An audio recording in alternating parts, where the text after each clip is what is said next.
बहुत बहुत स्वागत है आपका। Thank you very much for coming to the session. तो आज की प्रैक्टिस हम शुरू कर रहे हैं। देखिए, आज के सेशन में हम करेंगे कुछ डेली यूज के सेंटेंसेस की प्रैक्टिस। हर सेंटेंस को नेचुरली बोलेंगे like native English speakers do. Her sentence का स्ट्रक्चर, लॉजिक और ग्रामर साथ के साथ समझते हुए चलेंगे ताकि कंसेप्ट्स क्लियर हों और इनके बेसिस पे आप दूसरे सेंटेंसेस बना पाएं। Alright, so I will be sharing my screen with you. Screen में आपके साथ मैं शेयर कर देता हूं। प्रैक्टिस करने का बेस्ट तरीका बस यही है कि whatever you see on the screen in English you repeat every sentence after me loudly. जोर से बोल के प्रैक्टिस करिएगा, सिर्फ सुनना नहीं है और पार्टिसिपेट भी करना है।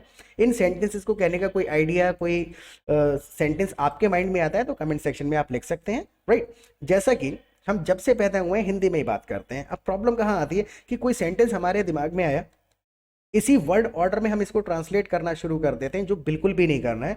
क्योंकि 15% इंग्लिश ट्रांसलेट की जा सकती है, rest 85% of the English is spoken its own way. Please try to understand Hindi and English are two different languages. अलग अलग भाषाएं हैं, कोई कनेक्शन है नहीं इनके बीच में। ओके, सिचुएशन को समझिए। सिचुएशन कहना है उस सिचुएशन में क्या क्या कहा जा सकता है, सेंटेंस कैसे बनाया जा सकता है, that all we gonna discuss here. जैसा कि हम जब से पैदा हुए हिंदी में ही बात करते हैं, ever since we were born. Ever since का बिल्कुल बेसिक सा मतलब है, स्टार्टिंग पॉइंट बता रहे हैं टाइम पर, जब से। Ever since I started teaching, जब से पढ़ाना शुरू किया, आगे की कहानी आगे चलेगी। Right, so ever since we were born, जब से हम पैदा हुए हैं, we have been speaking in Hindi. We have been speaking. देखिए, have been, has been, had been, किसी भी सेंटेंस में आप सुन लेंगे, एक ही इसका मतलब है कि टाइम पे एम्फेसाइज कर रहे हैं, पहले से कुछ है और अभी भी है, कंटिन्यूसली और अभी तक है। Right, ever since we were born, जब हम पैदा हुए थे, we have been speaking in Hindi, हम हिंदी में ही बात कर रहे हैं, करते हैं। ट्रांसलेशन नहीं करना है। एक आपको आइडिया मिला कि हैव बीन, हैज बीन का मतलब है पहले से, और एवर सिंस का मतलब है जब से स्टार्ट हुआ, starting point. Ever since we were born we have been speaking in Hindi, हम हिंदी में ही बातें करते हैं। नाउ, कभी नोटिस किया है हम हिंदी भी सही नहीं बोलते। अब इसी सेंटेंस को आपको बोलना है, क्या आपने कभी नोटिस किया है हम हिंदी भी सही नहीं बोलते हैं? Have you ever noticed? क्या आपने नोटिस किया है? हैव यू एवर नोटिस्ड, इसकी जगह आप कह सकते हैं did you ever notice. Did you ever notice, did का इस्तेमाल कर लेंगे तो फर्स्ट फॉर्म ऑफ वर्ब ही आएगा। तो डिड कह रहे हैं तो यहां पर इतना कह देंगे, did you ever notice. ED नहीं लगाएंगे, बस did you ever notice. Right, या फिर हैव का इस्तेमाल कर रहे हैं तो have you ever notice we don't even speak Hindi correctly, हम हिंदी तक सही से नहीं बोलते हैं। Have you ever notice we don't even speak Hindi correctly. अब यहाँ पर हैव यू और डिड यू का फर्क क्या है? कोई ज्यादा फर्क नहीं। कुछ एक ऐसी सिचुएशन होती है जहाँ इंटरचेंजेबली यूज हो सकते हैं, लेकिन हैव यू, डिड यू का फर्क जानने के लिए you will have to listen to the English. ऐसे नहीं सीखना है कि हैव यू, डिड यू में क्या फर्क है, could you, could, would, should का क्या मीनिंग है, इसको कहाँ कहाँ यूज करना है। ऐसे तो सालों साल लग जाएंगे, इनके मीनिंग और यूसेज खत्म नहीं होते हैं।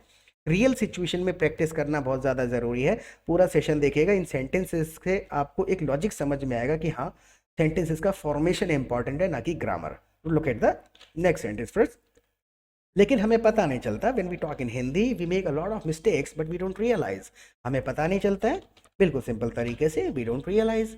When we talk in Hindi we make a lot of mistakes, we don't notice. Notice नहीं करते हैं, we don't even give it a thought, हम इसके बारे में सोचते ही नहीं है। We make a lot of mistakes but we don't even give it a thought, हम इसके बारे में सोचते तक नहीं है। Right, look at the next sentence now.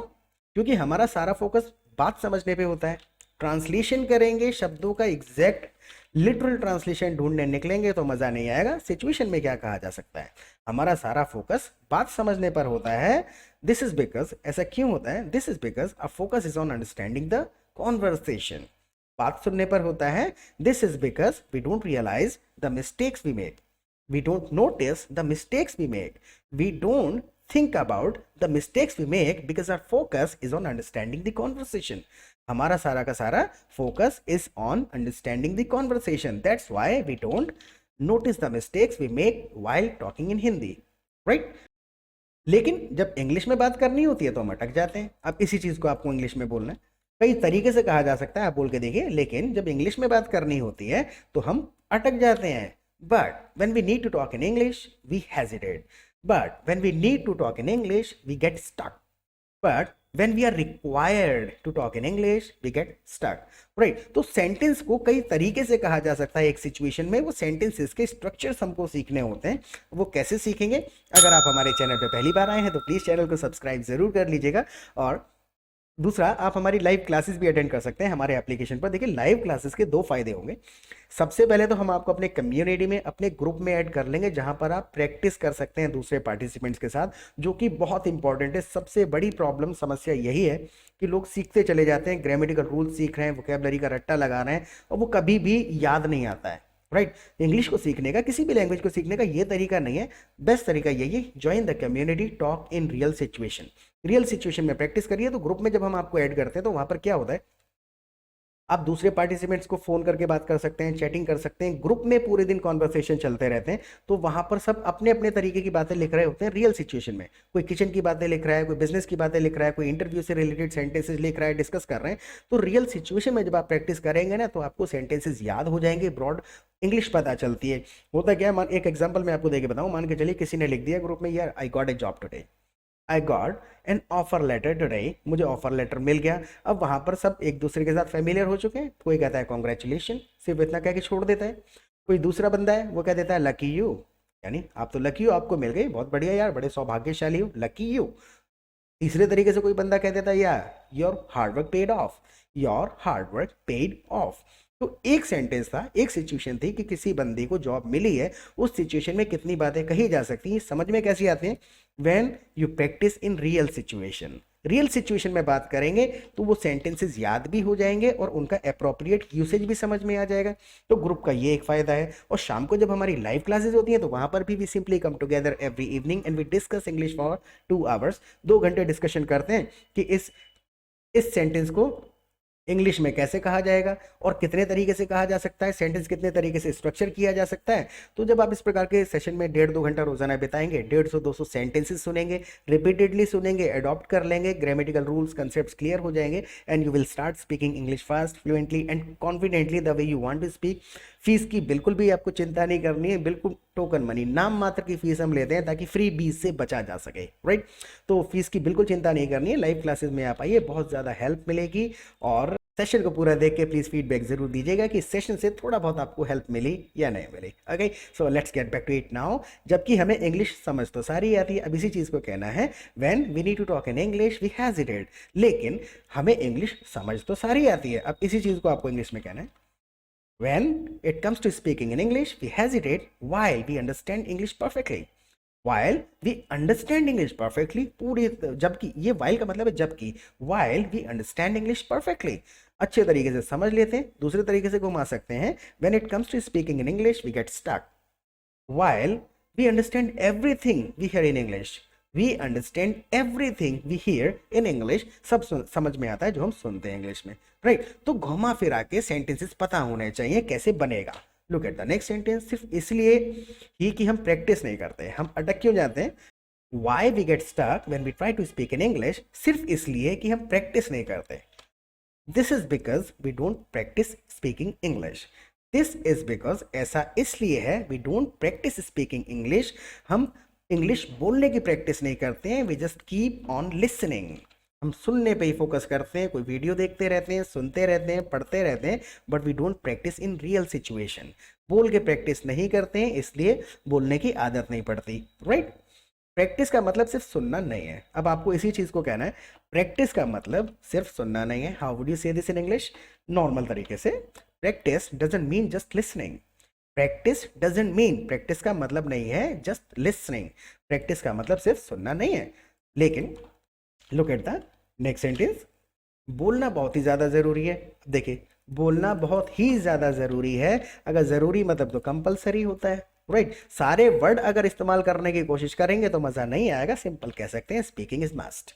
कोई भी चीज बहुत ज्यादा कंपलसरी है, देन स्पीकिंग इज मस्ट। आप दोनों सेंटेंसेस को साथ में बोल के देखिए, like practice doesn't mean only listening, speaking is must. Practice doesn't mean just listening, speaking is must. बोलना बहुत ज्यादा जरूरी है। Practice doesn't mean just listening, practice का मतलब सिर्फ सुनना नहीं है। Right. Look at the next sentence. अगर हम बोलेंगे नहीं तो शब्दों के उच्चारण की आदत नहीं पड़ेगी। आप बोल के देखिए इसको इंग्लिश में, अगर हम बोलेंगे नहीं तो शब्दों के उच्चारण की आदत नहीं पड़ेगी। इफ वी डोंट स्पीक, अगर हम बोलेंगे नहीं, इफ वी डोंट स्पीक। अब देखिए, बोलेंगे मतलब फ्यूचर तो नहीं है कहीं। राइट। विल वगैरह कुछ लगाने की जरूरत नहीं है, रियल सिचुएशन में ही प्रैक्टिस करनी पड़ेगी तो एसेंस लॉजिक समझ में आएगा। If we don't speak we won't develop the habit of pronouncing words correctly. If we don't speak, we won't develop the habit of pronouncing words correctly. Words को सही तरीके से pronounce करने की habit develop नहीं होगी, right? Look at the next sentence now. पहले repeat कर लीजिए। If we don't speak, अगर हम बोलेंगे नहीं, if we don't speak, we won't develop the habit of pronouncing words correctly. सही से बोलने की आदत नहीं पड़ेगी। Now, मैं आपको सच बता रहा हूँ, फ्लुएंसी आने में 30 दिन से ज़्यादा नहीं लगने चाहिए, एंड दिस इज ट्रुथ। ये सच्चाई है। अगर इंग्लिश समझ में आ रही है तो फ्लुएंसी आने में 30 दिन से ज़्यादा नहीं लगने चाहिए। इस चीज़ को पहले बोलते हैं और फिर वो क्यों नहीं लगने चाहिए वो रीज़न अगले सेंटेंस में बताता हूँ मैं आपको। ओके, सो सच बता रहा हूँ, फ्लुएंसी आने में 30 दिन से ज़्यादा नहीं लगने चाहिए। फ्लुएंसी नहीं आएगी अगर ट्रांसलेशन करने लग जाएंगे। सिचुएशन समझिए, सिचुएशन बताने का तरीका। I am telling you the truth, एक सेंटेंस ट्रांसलेट हो गया, right. I am telling you the truth, मैं आपको ट्रुथ बता रहा हूँ। It shouldn't take more than 30 days to achieve fluency. It shouldn't take more than 30 days to achieve fluency. Fluency आने में, अचीव करने में तो अप्रोप्रिएट वर्ड्स का यूसेज, सेंटेंस का स्ट्रक्चर, फॉर्मेशन तभी समझ में आएगा when you will practice in community, you will listen to the English. दूसरों की अंग्रेजी सुनेंगे तो समझ में आ जाएगा इस बात को ऐसे कहा जाता है, राइट। नाउ अगर आपको इंग्लिश सीखते हुए 30 दिन से ज़्यादा हो गए, अगर आपको 30 दिन से ज़्यादा हो गए और अभी तक फ्लुएंसी नहीं आई है तो तरीका बदलना होगा। इस बात को कह रहे हैं हमको, बिल्कुल simple. If you have been learning English for more than 30 days, if you have been learning English for more than 30 days, बिल्कुल हैव बीन हैज बीन लगा के हमने बता दिया भाई 30 दिन से ज़्यादा हमें पहले से हो चुके हैं। So if you have been learning English for more than 30 days, दूसरे तरीके से आप इस सेंटेंस को बना के देखिए। If it has been 30 days, if it has been 30 days since you started learning English, right? दूसरे तरीके से भी कह सकते हैं if it has been more than 30 days since you started learning English, जब आपने सीखना शुरू किया था 30 दिन हो गए। if it has been more than 30 days since you started learning English, तो आपको क्या करना है, और आप अभी तक फ्लुएंटली नहीं बोल पा रहे हैं, आप अभी तक फ्लुएंटली नहीं बोल पा रहे हैं and still can't speak fluently. If it has been more than 30 days since you started learning English and still you can't speak English fluently, you need to change the method of learning.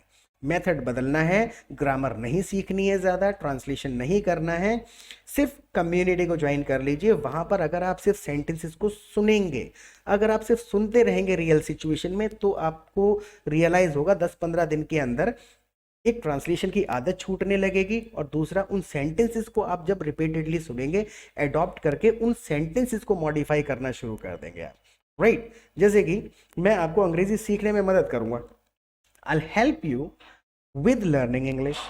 With का इस्तेमाल हुआ यहाँ पर, I help you with learning English. अब आपको किसी को कहना है मेरे घर पे कोई है ही नहीं मेरी खाना बनाने में मदद कर सके, मेरे घर पे कोई है ही नहीं मेरी खाना बनाने में मदद कर सके। I have nobody who could help me with cooking. I have nobody to help me with cooking. I have nobody to help me with cooking. तो होता क्या है, सिचुएशनल इंग्लिश जब सुनते हैं तो सेंटेंस सुनते हैं, उस सेंटेंस को मॉडिफाई करना सीखा जाता है, ना कि सेंटेंस को वर्ड फॉर वर्ड ट्रांसलेट करना सीखा जाता है। What the point? तो प्लीज़ बताइएगा ज़रूर कि इन सेशन से आपको थोड़ा बहुत भी हेल्प मिलती है या नहीं मिलती है, डेफिनेटली। और प्रैक्टिस करते रहें, फिर मिलते हैं एक नए सेशन के साथ। Till then bye.